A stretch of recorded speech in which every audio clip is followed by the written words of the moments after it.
کم ہوتی ہے۔ اس کے بعد میرے آقا نے مزید فرمایا وَوَلَدِهِ، اپنی اولاد سے زیادہ، اللہ اکبر۔ آقا ارشاد فرماتے وَالنَّاسِ اجمعین، دنیا کے ہر انسان سے سب سے زیادہ محبت جب تک آمنہ کے لال سے نہ ہو تم اس وقت تک کامل مومن نہیں ہو سکتے۔ یہاں تو ایک روایت میں اتنا فرمایا اور دوسری روایت میں یہاں تک فرمایا جب تک اپنی جان سے زیادہ وہ مصطفیٰ جان رحمت سے محبت نہیں کرتا اس وقت تک اس کا ایمان کامل مومن، اس کا ایمان مکمل نہیں ہوتا، وہ کامل مومن نہیں ہوتا۔ پتا چلا ایمان کے کمال کے لیے عشق مصطفیٰ ضروری ہے، ایمان کی تکمیل کے لیے محبت رسول ضروری ہے۔ آپ کیا سمجھتے ہیں ہم لوگ جب عشق رسول پہ بات کرتے ہیں تو کچھ ناقص لوگ یا 1857 کے بعد جو لوگ پیدا ہوئے وہ کہتے ہیں یہ کیا عشق و محبت کی باتیں کرتے ہیں اور یہ کیا بار بار عشق عشق کی بات کرتے ہیں، یہ اللہ کی بات کیوں نہیں کرتے؟ ہم ان سے کہتے ہیں جب تک کہ مصطفیٰ جان رحمت کا عشق نصیب نہ ہو اللہ کی محبت بھی کسی کو نصیب نہیں ہو سکتی۔ اللہ نے خود جس کی محبت کی دعوت حضرت موسیٰ علیہ السلام کو دی ہے، حضرت ابراہیم خلیل کو دی ہے، خدا جس کی محبت کا داعی ہے اسے محمد الرسول اللہ کہتے ہیں۔ اللہ تبارک و تعالی حضرت موسیٰ سے کہتا ہے اے موسیٰ کیا تم چاہتے ہو کہ تمہاری آنکھوں سے تمہاری بصارت جتنی قریب ہے اس سے زیادہ میں تمہارے قریب ہو جاؤں؟ اے موسیٰ کیا تم یہ چاہتے ہو کہ اللہ اکبر جتنا تمہاری جان سے تمہارے جسم سے تمہاری جان قریب ہے اس سے زیادہ میں تمہارے قریب ہو جاؤں؟ اسی طریقے سے فرمایا تمہاری سماعتوں سے تمہاری سماعتیں تمہارے کان سے جتنا قریب ہے اس سے زیادہ میں تمہارے قریب ہو جاؤں۔ اور موسیٰ تم چاہتے ہو کہ تم مجھے محبوب ہو جاؤ اور میں تم سے پیار کروں؟ تو حضرت موسیٰ نے فرمایا عرض کیا کیوں نہیں؟ تو ارشاد ہوتا ہے ایک کام کرو یہ سب تمہیں نصیب ہو جائے گا۔ حضرت موسیٰ نے کہا کیا کرنا پڑے گا؟ تو ارشاد ہوتا ہے جس سے میں محبت کرتا ہوں اس سے تم بھی محبت کرو، میں تمہیں یہ سب مقامات عطا کر دوں گا۔ تو طور پر کھڑے ہو کر حضرت موسیٰ نے پوچھا تھا وہ ہے کون جس سے تو بھی محبت کرتا ہے، ہم کو بھی محبت کا حکم دیتا ہے؟ تو ارشاد ہوتا ہے وہ آمنہ کا لال ہے، عبداللہ کا لخت جگر ہے، وہ میرا اور تمام عالمین کا محبوب محمد الرسول اللہ ہے۔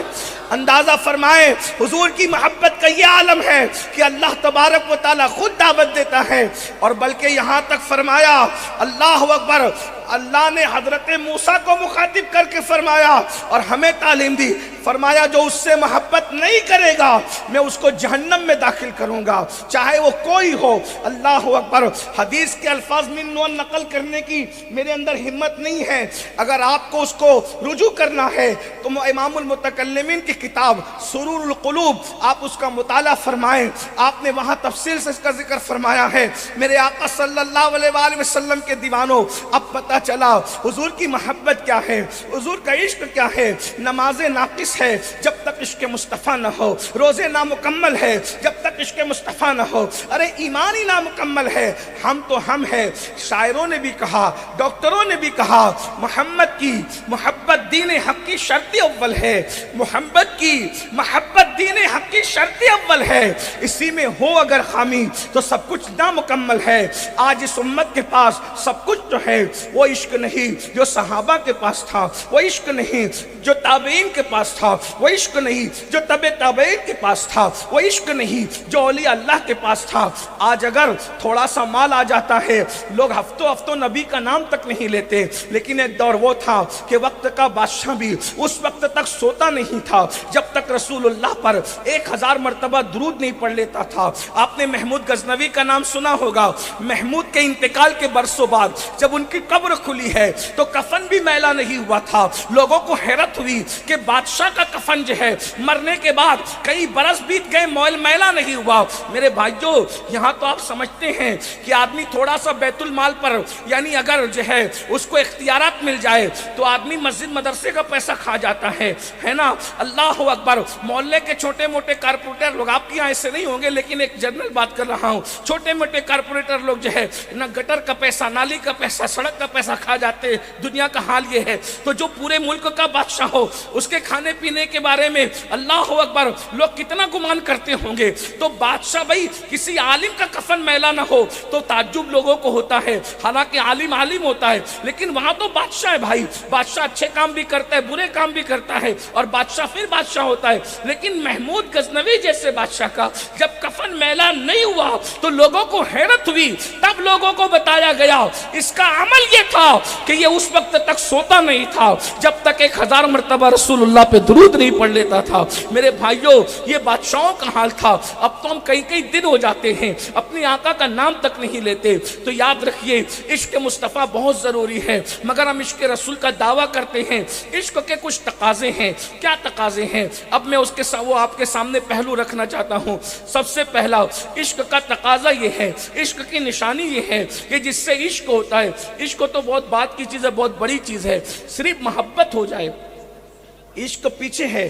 اگر محبت ہو جائے، محبت، تو انسان کو جس سے محبت ہوتی ہے اس کا ذکر زیادہ کرتا ہے۔ عشق کا پہلا تقاضا ہے کہ ہمیشہ محبوب کا ذکر کیا جائے، محبوب کا ذکر ہمیشہ کیا جائے۔ اب میں آپ سے پوچھتا ہوں، یہاں جتنے بیٹھے ہیں سب کہتے ہیں ہم عاشق رسول ہیں، اللہ کرے ہم عاشق رسول ہوں اور ہو جائیں، اللہ کرے ہو جائیں، لیکن آپ سے پوچھتا ہوں پہلے ہی تقاضے میں ذرا اپنے آپ کو چیک کیجئے، ہم کتنی مرتبہ آقا کا ذکر کرتے ہیں، کیسے ذکر کرتے ہیں؟ بلکہ بڑی معذرت کے ساتھ ہمیں تو حضور کے بارے میں کچھ پتہ ہی نہیں ہے، جس کے بارے میں معلوم ہی نہ ہو تو اس کا ذکر کیا کرے؟ یاد رکھیے، ذرا کچھ سیکھ لیجئے۔ اور میں کہتا ہوں اگر کچھ نہ بھی حضور کے بارے میں آئے تو درود شریف تو پڑھ ہی سکتے ہیں۔ حضور علیہ السلام کا ذکر درود شریف میں آتا ہے تو آقا کا نام لیا کرو، درود پڑھا کرو، کم سے کم 313 بار پڑھ لیا کرو، 500 مرتبہ پڑھ لیا کرو صلی اللہ علیہ وآلہ وسلم۔ یہ درود مختصر درود ہے، اگر 500 مرتبہ پڑھو گے تو صرف 10 منٹ لگے گا،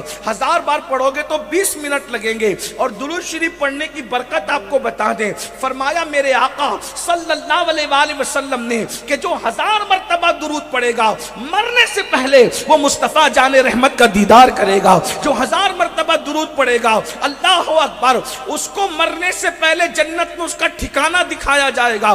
جب تک جنت میں اس کا ٹھکانہ اس کو نہیں دکھا دیا جاتا اس وقت تک اس کو موت نہیں آئے گی۔ تو حضور کا ذکر کثرت سے کرو، یہ عشق کا تقاضا ہے۔ اور بھی حضور کا تذکرہ یعنی حضور کی صفات بیان کرو۔ ہم جہاں بیٹھتے ہیں کبھی کسی دوست کی غیبت کرنے لگ گئے، کبھی کسی ساتھی کی غیبت کرنے لگ گئے، کبھی کسی تاجر کی۔ میں کہتا ہوں لوگ اتنے اہم کیسے ہو گئے ہیں کہ ہم لوگوں کا ذکر لے کر بیٹھتے ہیں؟ بتائیے تو صحیح، زید، عمر، بکر، علا، فلاں، ہم جہاں بیٹھتے ہیں ان کا ذکر کرتے ہیں، ان کی برائیاں کرتے ہیں، ان کے بارے میں باتیں کرتے ہیں۔ نہیں میرے بھائی، اگر باتیں ہی کرنا ہے تو اللہ کے رسول کے بارے میں کیجئے، حضور کے بارے میں کیجئے۔ آئیے میں آپ کے سامنے، چونکہ عشق کا تقاضا محبوب کا ذکر ہے اور وہ بھی کثرت سے ذکر ہے، حضور کا اتنا ذکر کرو، اتنا ذکر کرو کہ لوگ ہمیں پاگل سمجھنے لگے کہ اس کو تو کچھ سمجھ میں نہیں آتا محبوب کے سوا۔ اور ایک بات بتاؤں، حضور کا ذکر کرو گے تو بہتوں کے ذکر سے محفوظ ہو جاؤ گے۔ یہ نام کوئی کام بگڑنے نہیں دیتا،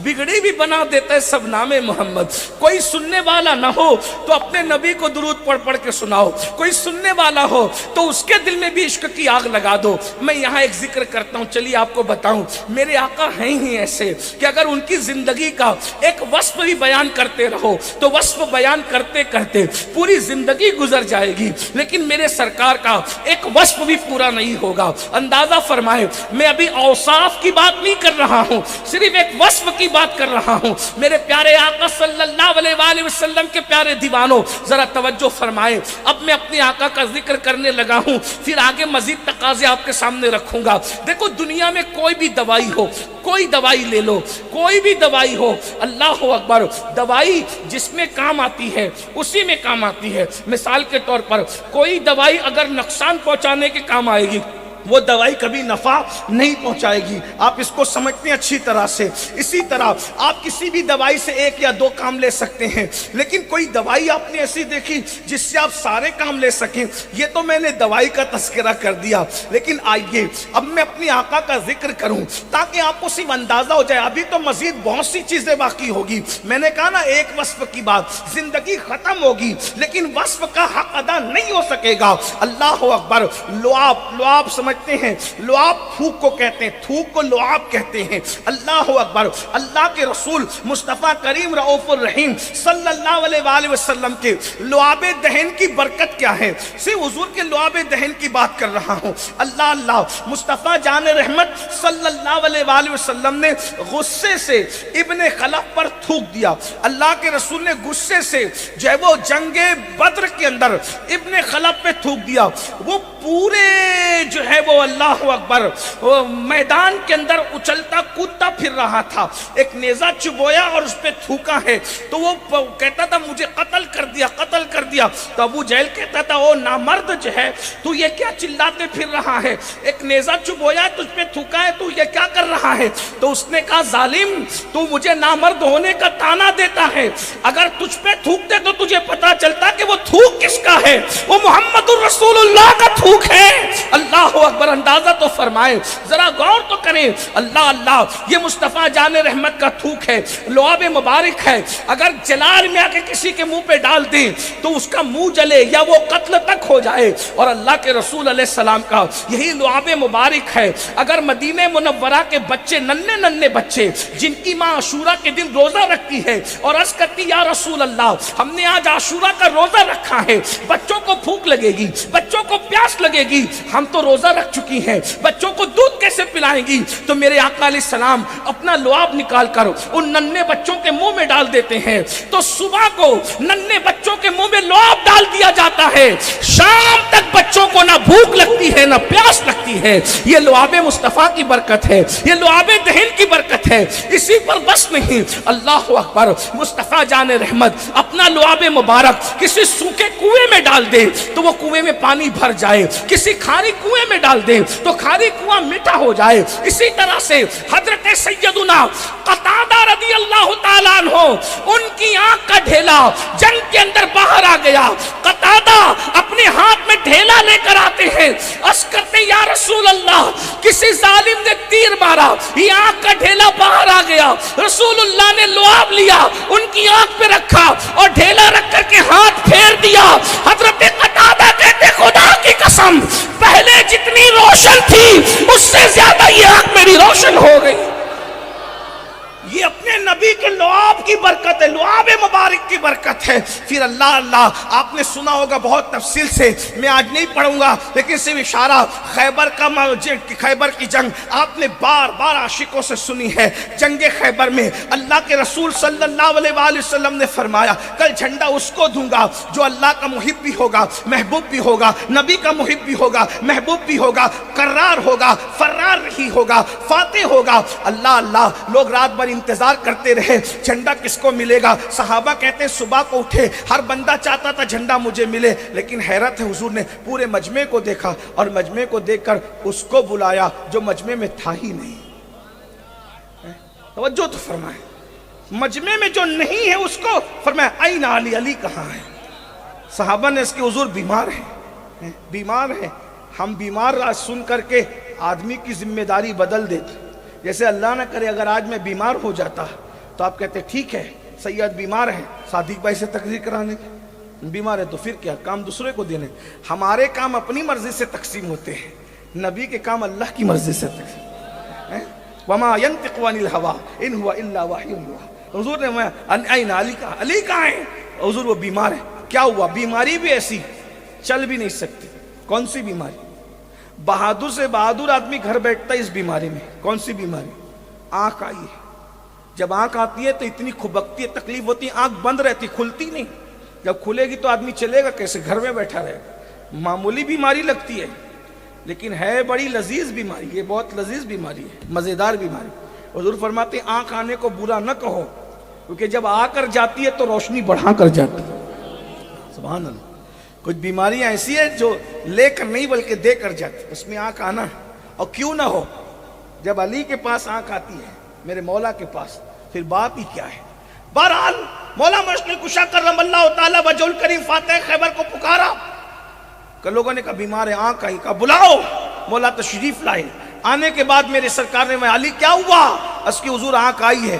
سرکار نے کیا کیا؟ لعاب نکالا، لعاب نکال کر آنکھوں میں پہنا دیا۔ مولا کہتے ہیں اس وقت تو فوراً آنکھ اچھی ہو گئی، اور پھر اس کے بعد پوری زندگی مجھے کبھی آنکھ میں تکلیف نہیں ہوئی۔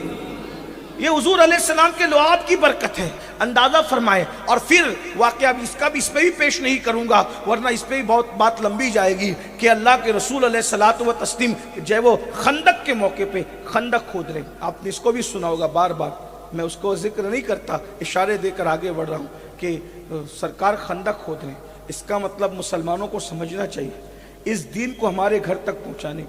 ہم بہت اچھلتے کودتے نا کہ ہمارے ممبئی میں رمضان شریف بہت شان سے منایا جاتا، 5 وقت کی اذان گونجتی ہے پورے ممبئی میں نہیں، دیہاتوں میں بھی گونجتی ہے۔ اس اذان کے گونج کے پیچھے رسول اللہ کی خندق کھودنے کی محنت تک شامل۔ اتنی آسانی کے ساتھ یہ دین نہیں پہنچا، اس دین کے لیے اللہ کے رسول نے، میرے بھائی اگر کوئی بندہ کونسلر بن جاتا ہے نا تو بھی وہ خندق نہیں کھودتا، 8 سال کوئی عالم کورس بھی کر لیتا ہے تو وہ خندق نہیں کھودتا، جس کے 4-6 مرید بھی ہو جاتے تو وہ خندق نہیں کھودتا، بلکہ لوگ تو حالت یہ ہے کہ 4-6 ماننے والے ہو جائیں تو اپنے جوتے اپنے ہاتھ سے اٹھا کے نہیں پہنتا۔ لیکن رسول اللہ کو اس دین سے محبت کتنی تھی کہ اللہ کے محبوب ہونے کے باوجود بھی میرے آقا نے اپنے ہاتھ سے خندق کھودی۔ اور خندق بھی کیا، جتنی خندق کی زمین کھودنے کے لیے صحابہ کو دی تھی اس سے زیادہ اللہ کے رسول نے ڈبل اپنے لیے رکھی تھی خندق کھودنے۔ یہ مسلمانوں کو احساس کرنا چاہیے۔ اگر مسلمان اپنے نبی کے بارے میں جان لیں، کبھی زنا کے اڈے پہ نہ جائے، مسلمان کبھی نبی کے بارے میں ان کی محنتوں کے بارے میں جان لے، کبھی جوئے کے اڈے پہ نہ جائے، اس کو احساس رہے گا کہ اس دین کو میرے گھر تک پہنچانے کے لیے میرے نبی نے خندق کھودی۔ صرف خندق نہیں کھودی، اگر میں ان اوراق کو الٹنے لگوں گا تو وقت تو اسی میں پورا ہو جائے گا اور عشق رسول کے تقاضوں پر میں پوری گفتگو نہیں کر سکوں گا۔ لیکن میں یہاں درد دل کے ساتھ یہ بات کہنا چاہتا ہوں، جب کبھی زنا کے اڈوں پر جانے کو دل چاہے تو یہ سوچنا کہ نبی نے پیٹ پہ پتھر باندھ کر، اور ایک پتھر نہیں، رسول اللہ نے 2 پتھر باندھ کر اپنے پیٹ پر خندق کھودی ہے۔ جتنی خندق صحابہ کو دی تھی کھودنے کے لیے، اس سے ڈبل خندق اللہ کے رسول نے کھودی۔ آج ہم مسجد کا کام کراتے ہیں تو بڑے لوگ چندہ دینے والے کرسی لگا کے بیٹھے ہوتے ہیں، مزدور کام کر رہے ہوتے ہیں، لیکن واہ مصطفیٰ جان رحمت، تمہاری قیادت کو سلام یا رسول اللہ، میرے آقا، میرے ماں باپ آپ پہ قربان، میری نسلیں آپ پہ قربان۔ اگر آپ کرسی لگا کر بیٹھ جاتے تو بھی صحابہ کام کرتے، مگر میرے سرکار نے اللہ کے دین کے لیے اللہ اکبر خندق کھودی، وہ بھی پیٹ بھر کے نہیں، اللہ کے رسول کے پیٹ پہ 2 پتھر بندے، 2 پتھر۔ یہ پیٹ پہ پتھر کیوں بنتے تھے پتہ ہے؟ پیٹ پہ پتھر اس لیے بنتے تھے کہ مسلسل کئی دن تک جب کھانا نہیں ملتا تھا تو کمر جو ہے وہ لپ لپانے لگتی تھی، یعنی کمر اپنی جگہ پہ رہ نہیں سکتی تھی، تو کمر کو اپنی جگہ ٹکنے کے لیے اور ٹیکنے کے لیے لوگ ایک پتھر باندھ لیا کرتے تھے کہ کمر کو سہارا دے سکے۔ اور پھر 2 پتھر کب بنتے ہوں گے ذرا اندازہ لگائے، اللہ کے سچے رسول صادق و مصدوق تمہارے اور میرے آقا خندق کھود رہے ہیں، ایک صحابی بھوک سے بیتاب ہو کر مصطفیٰ جان رحمت کی بارگاہ میں آتے ہیں، اور آنے کے بعد اللہ کے رسول کی بارگاہ میں زبان سے بھوک کی شکایت کرنے کی بجائے رسول اللہ کے سامنے اپنے پیٹ سے کرتا ہٹا کر اپنا پیٹ حضور کو دکھاتے ہیں، تو اللہ کے رسول دیکھتے ہیں کہ صحابی رسول کے پیٹ پر 1 پتھر بندھا ہوا ہے۔ میرے آقا ان کو زبان سے جواب دینے کی بجائے انہی کے انداز میں ان کو جواب دیتے ہیں کہ صحابی کے پیٹ پر 1 پتھر بندھا ہوا تھا، اور رسول اللہ نے انہی کے لہجے میں بغیر زبان کے اپنے پیٹ سے کپڑا ہٹا کر ان کو جواب دیا، تو پیروں کے نیچے سے زمین کھسک گئی کہ صحابہ کے، وہ بھی چند صحابہ کے پیٹ پر 1 پتھر تھا، اور جو مصطفیٰ جان رحمت کونین کے مالک اللہ کے پیارے حبیب، ان کے پیٹ پہ 2 پتھر بندھے ہوئے، اور حضور خندق کھودا، ڈبل خندق، جتنی صحابہ کو دی اس سے۔ یہ منظر سیدنا جابر نے دیکھا، بے چین ہوئے، اور بے چین ہوئے پھر حضور کو دعوت دے، وہ تفصیل میں اس کی طرف نہیں جاتا۔ المختصر یہ کہ جب دعوت دی ہے تو اللہ کے رسول صلی اللہ علیہ وآلہ وسلم نے پورے لشکر کو کہا کہ تم سب کی دعوت جابر کے گھر ہے. حالانکہ حضرت جابر کی بیوی نے کہا تھا کہ حضور کو اکیلے کو دعوت دینا، کیونکہ ہمارے یہاں آدھا سیر جو ہے اور ہم ایک بکری کا بچہ ذبح کر رہے ہیں، اس لیے ہم ہر کسی کو نہیں کھلا سکیں گے، حضور کو دعوت دینا. مگر جب میرے آقا کو دعوت ملی تو حضور نے پورے لشکر کو دعوت دی. حضرت جابر بیوی سے کہتے ہیں کہ غضب ہوا، کا کیا ہوا؟ حضور نے پورے لشکر کو دعوت دی ہے. کہ پورے لشکر کو میں نے تو تمہیں پہلے ہی کہا تھا نا، پہلے ہی کہا تھا کہ حضور کو اکیلے کو دعوت دینا، تم نے پورے لشکر کو بتا دیا. کہ میں نے نہیں، میں نے تو آقا کو اکیلے کو دعوت دیا. پھر کیا ہوا؟ حضور نے پورے لشکر کو دیا. اس خاتون کو کتنا یقین تھا اپنے نبی پر، انہوں نے کہا اگر حضور نے دعوت دی ہے اب ہمیں کوئی فکر کرنے کی ضرورت نہیں، نبی ہمارے مہمان ہیں، نبی کو کھلانا ہمارا کام ہے، اور لشکر نبی کا مہمان ہے، لشکر کو کھلانا نبی کا کام ہے. اندازہ فرمایا. اور اس کے بعد اللہ کے رسول نے بس اتنی شرط رکھی، جب میں گھر آؤں اس وقت تک کہ روٹی پکانا شروع مت کرنا، اور جب تک میں گھر نہ آ جاؤں اس وقت تک ہانڈی کا ڈھکن مت ہٹانا، نکالنا مت شروع کرنا. اللہ کے رسول گھر آئے اور اپنا لعاب نکالا اور روٹی میں ڈالا اور فرمایا پکاتے جاؤ اور کھلاتے جاؤ، اور اپنا لعاب نکالا اور ہانڈی میں ڈالا، نکالتے جاؤ اور کھلاتے جاؤ. لشکر کے لوگ آتے رہے، کھاتے رہے، حتیٰ کہ پورا لشکر کھا گیا، مدینہ منورہ کے لوگ کھا گئے. جابر کہتے ہیں ہانڈی میں اب اندازہ نہیں ہوتا جب پکایا تھا تب زیادہ ہے یا اب زیادہ نظر آ رہا ہے.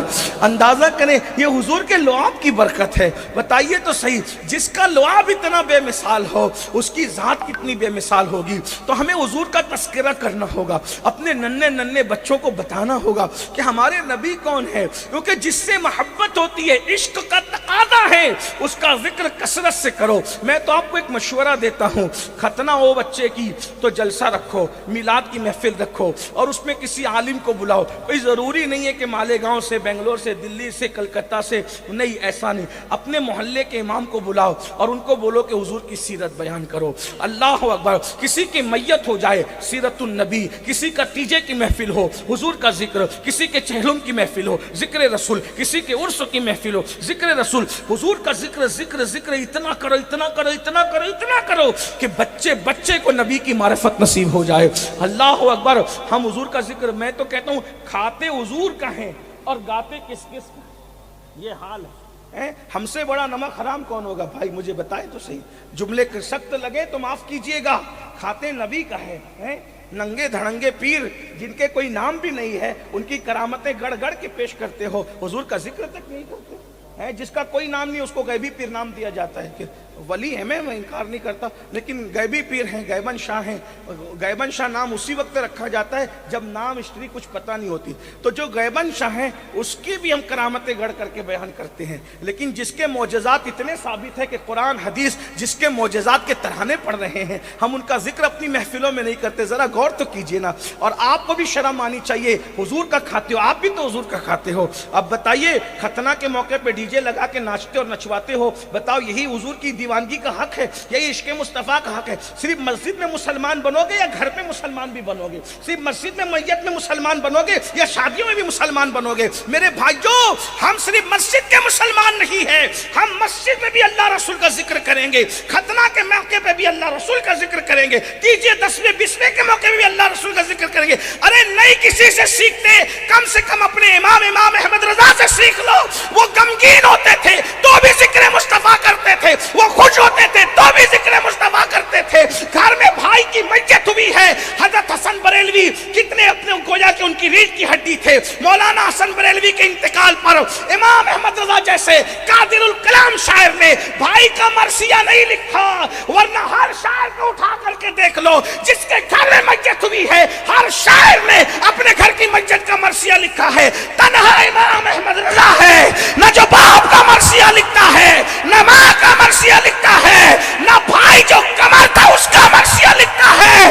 جب بھائی کا انتقال ہوا تو مرثیہ نہیں لکھا بلکہ اپنے محبوب کی نعت لکھا، کیونکہ جانتے تھے خوشی میں ان کا ذکر کروں گا خوشی بڑھ جائے گی، غم میں ان کا ذکر کروں گا غم ختم ہو جائے گا۔ خود کہتے ہیں ان کے نثار کوئی کیسے ہی رنج میں ہو، جب یاد آ گئے ہیں سب غم بھلا دیے ہیں۔ اللہ اکبر۔ اور نعت بھی لکھی تو کس شان کی لکھی، سبحان اللہ۔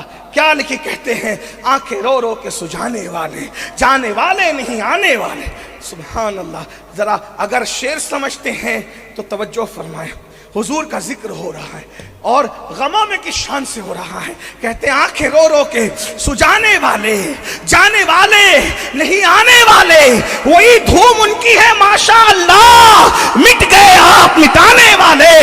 حسن تیرا سا نہ دیکھا نہ سنا یا رسول اللہ، حسن تیرا سا نہ دیکھا نہ سنا۔ وہ کہتے ہیں اگلے زمانے والے، کہتے ہیں اگلے زمانے والے، جگمگا اٹھی میری گور کی خاک، جگمگا اٹھی میری گور کی خاک، تیرے قربان چمکنے والے۔ سنیوں ان سے مدد مانگے جاؤ، سنیوں ان سے مدد مانگے جاؤ۔ ارے پڑے بکتے رہے بکنے والے، پڑے بکتے رہے بکنے والے۔ آسیو تھام لو دامن ان کا، آسیو تھام لو دامن ان کا، وہ نہیں ہاتھ جھٹکنے والے۔ اور غم میں تھے نا تو خود سے کہتے ہیں کیوں رضا آج گلی سونی ہے، کیوں رضا آج گلی سونی ہے، اٹھ میرے دھوم مچانے والے۔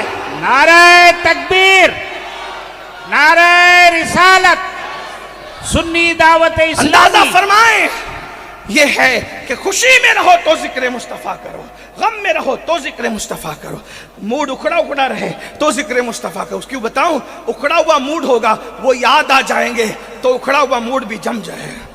سبحان، وہ ہیں ہی ایسے، ان کا ذکر کوئی کر کے تو دیکھے۔ حضرت یونس مچھلی کے پیٹ میں کرتے ہیں تو مچھلی کے پیٹ سے ان کو نجات مل جاتی ہے۔ حضرت نوح کشتی میں کرتے ہیں، کشتی کو کنارہ مل جاتا ہے۔ حضرت خلیل آگ میں کرتے ہیں، آگ گلزار بن جاتی ہے۔ حضرت اسماعیل چھری کے نیچے کرتے ہیں، ان کو چھری سے نجات مل جاتی ہے۔ میرے بھائی ان کا ذکر تو کر کے دیکھو، اللہ اکبر۔ ان کا ذکر وحشتوں میں سکون ہے، ان کا ذکر غموں میں خوشی ہے، ان کا ذکر خوشیوں کو چار چاند لگانے والا ہے، ان کا ذکر قسمت کو بدلنے والا ہے، ان کا ذکر اللہ اکبر انسان کو بلکہ مردوں میں جان پیدا کرنے والا ہے، ان کا ذکر بے اولادوں کے لیے اولاد ملنے کا سبب ہے، ان کا ذکر بے روزگاروں کو روزی ملنے کا سبب ہے۔ کوئی ان کا ذکر تو کر کے دیکھے۔ یہ نام کوئی کام بگڑنے نہیں دیتا، بگڑے بھی بنا دیتا ہے۔ سب نام محمد آنکھوں کا تارا، نام محمد دل کا اجالا، نام محمد صلی اللہ کا صحرا سجا کر دولہا بنایا، نام محمد پڑتی درودے دورے کی ہوڑے راشا جو لے گا، نام محمد آنکھوں میں آ کے رنگت رچا کے دل میں سما جا، نام محمد پوچھے گا مولا لایا ہے کیا کیا، میں یہ کہوں گا نام محمد۔ حضور کا ذکر کثرت سے کر، یہ عشق کی نشانی۔ اور آپ دیکھیں سیدنا ابو ہریرہ حضور کے وصال کے بعد مدینہ منورہ کی سرحد پہ جا کے بیٹھ جائے، روز ان کا کام ہی تھا ابو ہریرہ۔ سبحان اللہ، کیا کام تھا ابو ہریرہ۔ حضور جب تک ظاہری حیات میں رہے حضور کے قدموں میں بیٹھتے تھے، اور حضور کا وصال ہو گیا حضرت ابو ہریرہ مدینہ منورہ کی سرحد پہ جا کے بیٹھتے تھے۔ جب قافلہ آتا تھا وہ پوچھتے تھے کس لیے آئے ہو؟ وہ لوگ کہتے ہیں حضور کے مزار اقدس پہ حاضری کے لیے، زیارت کے لیے حضور کی بارگاہ۔ اس کا مطلب یہ ہے کہ حضور کی مزار کی زیارت کا سلسلہ جس دن حضور کا وصال ہوا اسی دن سے جاری ہے۔ ہاں، جو یہ کہتا ہے کہ مزار پہ جانا بدعت ہے، اس کا مسلک خود بدعت ہے، اس کی فکر خود بدعت ہے، اس کے خیالات خود بدعت ہے۔ ورنہ اللہ کے رسول علیہ السلام، اور میں تو مزار پر جانے کی اور حضور کے مزار کو مزار کہہ کے سمجھانے کی کوشش کر رہا ہوں، ورنہ صحابہ نے کبھی نہیں کہا کہ ہم مزار پہ جا رہے ہیں۔ توجہ، صحابہ نے کبھی نہیں کہا کہ ہم حضور کی مزار پہ، نہ، صحابہ کہتے ہیں ہم حضور کی زیارت کے لیے جا رہے ہیں، کیونکہ میرے آقا کے فرمان پر ان کو اتنا یقین اور بھروسہ تھا کہ صحابہ کے آقا نے ارشاد فرمایا جس نے بعد وصال میرے مزار پہ حاضری دی وہ ایسا ہی ہے جیسے جس نے ظاہری حیات میں مجھ سے ملاقات کی ہے۔ ہاں، اسی لیے اللہ توفیق دے تو ایک بار زندگی میں ضرور چلے جا، سرکار کی بارگاہ میں ضرور، ابھی سے نیت کر لو ایک بار میں ضرور جاؤں۔ اور کچھ لوگ کہتے ہیں حضرت پیسہ نہیں، میں کہا جھوٹ ہے، پیسے والے جاتے ہیں، غلط ہے، بالکل غلط ہے۔ کس نے کہا پیسے والے جاتے ہیں؟ نہ، جسے حضور بلاتے ہیں نا وہ جاتے ہیں۔ جسے چاہا در پہ بلا لیا، جسے چاہا اپنا بنا لیا، یہ بڑے کرم کے ہیں فیصلے، یہ بڑے نصیب کی بات ہے۔ جو جن کو بلاتے وہی جاتا ہے، ورنہ ایسے کوئی نہیں جاتا۔ اور بلانے کا بہترین ذریعہ درود شریف، ان کا ذکر کرو، کثرت سے درود شریف پڑھو، بار بار بلانا آئے گا، بار بار بلانا۔ بس ایک بات کہوں، کبھی بلائیں گے گی، کبھی خود تشریف بھی لائیں گے۔ سبحان اللہ، پڑھ کے تو درود پڑھ کے تو دیکھو، آپ درود سے غافل ہو، آپ کو نہیں پتا درود کی برکت کیا ہے۔ جس دن درود کی لذت لگ گئی، اس کی برکت نصیب ہو گئی، آپ کبھی درود نہیں چھوڑو گے۔ حضرت ابی بن کعب نے کہا تھا کہ میں فرائض اور واجبات کے علاوہ جتنا ٹائم بچے گا میں درود کے لیے وقف کر دوں گا۔ میرے آقا نے فرمایا اگر تم ایسا کر دو گے تو اللہ تمہاری دنیا کو بھی آباد کر دے گا، تمہاری آخرت کو بھی آباد کر دے گا، اللہ تمہارے غموں کو دور کر دے گا، تمہاری حاجتوں کو پوری فرمائے گا۔ اندازہ فرمائے یہاں بات درود شریف کی آ گئی ہے تو مجھے ایک واقعہ یاد آ گیا ہے۔ درود پڑھا کرو، اس میں حضور کا ذکر بھی ہے کثرت سے، اللہ کے نبی کا ذکر بھی ہے کثرت سے۔ کہتے ہیں کہ جو ہے وہ گجرات کی سرزمین پر ایک سنگ تراش، پتھر کو تراشنے والا سنگ تراش رہتا تھا۔ دیکھو حضور درود پڑھنے والوں کو کیسے بلاتے ہیں، آقا عاشقوں کو کیسے بلاتے ہیں۔ یاد رکھنا، آقا جن کو نہیں بلاتے، آپ ہی کے بمبئی میں ہوں گے، ہمارے مالیگاؤں میں بھی، اور بھی میں نے کہیں دیکھا ہے، کروڑوں پتی، اربوں پتی، کھربوں پتی لوگ ہیں، ابھی تک ایک بار بھی ان کو حاضری کی توفیق نہیں ہوئی۔ کیوں؟ پریشان ہے، کہتے ہیں بہت سوچتے ہیں لیکن نہیں جاتے۔ کیوں؟ کہ بے حکم کب مجال پرندے کو پر کی ہے، وہاں کوئی نہیں آ سکتا جب تک حضور کا اذن نہ ہو، حضور کی عطا نہ ہو، حضور کا کرم نہ ہو۔ اور وہاں پیسے والے ہی نہیں بلکہ صرف اللہ اکبر جن کو سلیکٹ کیا جاتا ہے، جن کو چنا جاتا ہے، انہی کو بلایا جاتا ہے۔ ہوا کیا؟ اللہ اکبر، ایک سنگ تراش تھا، گجرات کی سرزمین پہ رہتا تھا، اور اس کا حال یہ تھا، اس کی کیفیت یہ تھی کہ اس نے دلائل الخیرات شریف کو زبانی یاد کر رکھا تھا۔ آپ اپنے علماء کرام سے پوچھیں تو وہ آپ کو بتائیں گے کہ دلائل الخیرات شریف جو ہے، نعرہ تکبیر، نعرہ رسالت، درود شریف، رب صلی وسلم دائما ابدا علی حبیبک خیر الخلق کلہم۔ درود شریف پڑھنے کے لیے کہا، درود شریف پڑھ لیں۔ رب صلی وسلم دائما ابدا علی حبیبک خیر الخلق کلہم، صلاۃ و سلام علیک یا سیدی یا جد الحسن والحسین وعلی آلک واصحابک یا سیدی یا جد الغوث الثقلین۔ ذرا غور کریں، آپ اکثر جلسے میں کبھی سوچتے ہیں ارے یار اتنا بڑا جلسہ ہے، اتنا بڑا جلسہ ہے، اس جلسے میں میرے نام کا ذکر ہو جائے تو مزہ آ جائے۔ کبھی کبھی آدمی سوچتا ہے میرا نام آ جائے اتنے بڑے جلسے میں۔ آپ بتائیں جب درود آپ پڑھتے ہو نا، درود، تو گنبد خضرا میں فرشتہ جا کے کہتا ہے یا رسول اللہ فلاں ابن فلاں نے آج آپ پہ درود پڑھا ہے۔ بھائی جلسے میں مقرر نام لے لے تو آپ کی چھاتی 56 کی ہو جاتی ہے، وہاں گنبد خضرا میں درود پڑھنے والوں فرشتہ حضور کے پاس جا کے آپ کا بھی نام لیتا ہے، آپ کے باپ کا بھی نام لیتا ہے۔ ذرا غور تو فرمائیے نا۔ اور درود شریف 500 مرتبہ پڑھے تو 500 بار گنبد خضرا میں آپ کا اور آپ کے ابا کا ذکر ہو رہا ہے۔ سبحان اللہ، درود پھر درود ہے۔ اور ایک بات یہ بھی بتاؤں، جب ہم نبی پہ درود پڑھتے، بخاری شریف کی حدیث ہے، من صلی علیہ واحدہ صلی اللہ علیہ عشرہ، جو میرے نبی پر ایک بار درود پڑھتا ہے اللہ اس پر 10 درود نازل فرماتا ہے، 10 رحمتوں کی برسات فرماتا ہے، 10 درودوں کا نزول کرتا ہے، یعنی رحمتوں کا نزول کرتا ہے۔ اے مسلمان، تو کتنا بلند ہو جاتا ہے، کتنا محترم ہو جاتا ہے، ایک بار تو خدا کے حبیب پہ درود پڑھے، 10 مرتبہ درود اللہ تجھ پہ نازل فرمائے، یعنی تجھ پہ اپنی رحمتوں کا نزول فرماتا ہے۔ تو ذرا غور کیجئے گا، ایک بار درود شریف پڑھیں، عاشقوں کی طرف پڑھیں درود شریف۔ اللہ رب محمد صلی اللہ علیہ وسلم، نحن عباد محمد صلی اللہ علیہ وسلم وعلی ذوی وآلہ ابد الدہور وکرمہ، صلاۃ و سلام علیک یا سیدی یا جد الحسن والحسین۔ تو ایک بار حضور کی بارگاہ میں ضرور جانا، کیونکہ آپ کوئی عبادت کر لیں آپ کو ثواب ملے گا، لیکن حضور کی بارگاہ میں جاؤ گے تو شفاعت کی خیرات ملے گی۔ من زار قبری وجبت لہ شفاعتی، تو حضور پہ درود پڑھو، جلدی بلاوا آئے گا۔ اور اس پر میں آپ کے سامنے عرض کر رہا تھا کیا کہ روایتوں میں آتا ہے کہ بہت پرانی بات نہیں، چند صدیوں پرانی بات ہے کہ ایک سنگ تراش تھا، گجرات میں رہتا تھا، اور اس کی عادت تھی کہ سنگ تراش، پتھر تراشنے سے پہلے وہ دلائل الخیرات شریف کا ایک باب پڑھتا تھا۔ جو دلائل الخیرات شریف ہے، بعض صوفیہ نے اس کو 7 حصے کیے، بعض نے اس کے 8 حصے کیے۔ ہر دن پیر، منگل، بدھ، ایسے الگ الگ ہیں۔ اگر اللہ توفیق دے تو روزانہ پڑھ لیا کرو، 10 منٹ لگتے ہیں، بلکہ اگر آپ روزانہ پڑھیں گے تو 7 منٹ میں بھی لوگ ختم کر لیتے ہیں ایک باب۔ کتنا ٹائم لگتا ہے؟ ایسے ایسے پیارے پیارے صیغے ہیں، اور وہ درود کی مقبول کتاب ہے، لوگ اس کو پڑھتے پڑھتے ولی بن گئے۔ اور اس کے جو مصنف سید سلیمان جزولی رحمۃ اللہ علیہ، ان کی قبر انتقال کے بعد جب کھلی تو مشک کی خوشبو آ رہی تھی، اور انتقال سے پہلے انہوں نے خط بنوایا تھا تو وہ خط ابھی بھی چاند کی طرح چمک رہا تھا، اور ان کا بھی کفن پہ کوئی دھبا نہیں لگا ہوا تھا۔ آج بھی ان کے مزار پر لوگ بیٹھ کر کے دلائل الخیرات ہی پڑھتے ہیں۔ یہ میں سمجھتا ہوں کہ درود کی کتابوں میں جتنی مقبولیت دلائل الخیرات کو ملی ہے اتنی کسی کتاب کو نہیں ملی ہے۔ بہت آسان ہے، آپ اگر پڑھنا چاہیں گے تو حضور قبلہ امیر سنی دعوت اسلامی سے آپ اس کی اجازت لے لیں، ایک تسلسل ہے، اس کا سلسلہ ہے اجازت کا، تو حضرت آپ کو اجازت بھی دے دیں گے، بڑے بزرگوں سے اجازت لے کے پڑھیں تو وہ برکات آپ کو ملتی ہے۔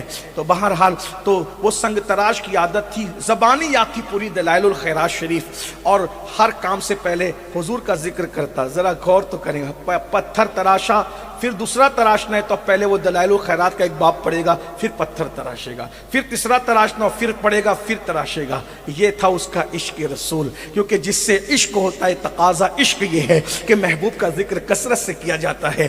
پھر کیا تھا، روزانہ پڑھتا۔ اور ایک بات آپ کو بتاؤں، جب عشق آتا ہے تو اس کی ایک نشانی یہ ہوتی ہے کہ آپ تنہائی میں ہوتے ہیں، عاشق جب تنہائی میں ہوتا ہے تو اس کو ایسا لگتا ہے کہ میرا محبوب میرے ساتھ ساتھ ہے، یہ آدمی فیل کرتا ہے، یہ اس کو محسوس ہوتا ہے۔ پھر وہ حضور کے لیے روتا بھی ہے۔ اور امام المتکلمین علامہ نقی علی خان رحمۃ اللہ علیہ تفسیر علم نشرہ نامی کتاب میں جو اپنا انہوں نے تشریح کی ہے، تفسیر لکھی ہے، اس میں لکھتے ہیں کہ حضور کے عشق میں رونے سے بڑی کوئی عبادت ہے ہی نہیں۔ سب سے بڑی عبادت جو آدمی کو کھینچ کر خدا تک بلکہ اڑا کر خدا تک پہنچاتی ہے وہ ہے حضور کی محبت میں رونا، حضور کے عشق میں رونا۔ اور پھر کیا ہے، اللہ اکبر، تو وہ روتا تھا، بہت روتا تھا، اس کی آنکھیں آنسو بہاتی تھی۔ یاد رکھنا، ہنسنا اور رونا جو ہے وہ آدمی کے اختیار میں نہیں ہوتا، جب اندر سے دل جو ہے وہ بے چین ہوتا ہے یار کے لیے تب آنکھ سے آنسو آتے ہیں، اور پھر وہ روتا۔ اور پھر ایسا ہوا کہ روتے روتے ایک دن اس کی آنکھ لگ گئی۔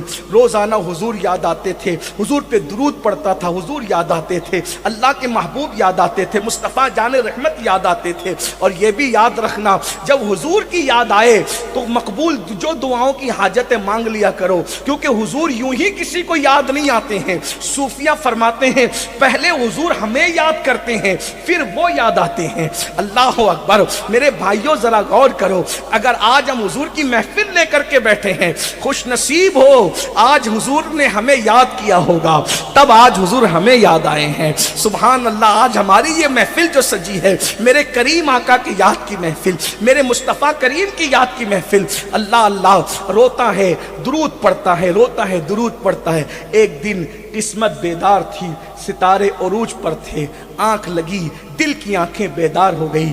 کیا دیکھا، تخت ہے، نورانی تخت بچھا ہوا ہے، اور اس پر اللہ کے حبیب جلوہ گر ہے۔ اور حضور اس سنگ تراش سے کہتے ہیں، میرے عاشق، میرے دیوانے، کیا بات ہے، تم مدینے کیوں نہیں آتے؟ مدینے آؤ، حضور دعوت دے رہے، مدینے آؤ، تم مدینے کیوں نہیں آتے؟ ہائے ہائے ہائے، اللہ اکبر۔ حضرت مصطفیٰ کریم صلی اللہ علیہ وسلم نے کہا، وہ رو پڑا، حضور میری اوقات ہے میں مدینے ہوں۔ سرکار نے کہا مدینے آؤ، اور یہ دیکھو میرے گنبد کا یہ کنگرا ٹوٹ گیا ہے، اس کو آ کر تم تعمیر کرو گے۔ دنیا میں کروڑوں کلمہ پڑھنے والے تھے، لیکن انتخاب کس کا کیا جا رہا ہے؟ درود پڑھنے والے کا۔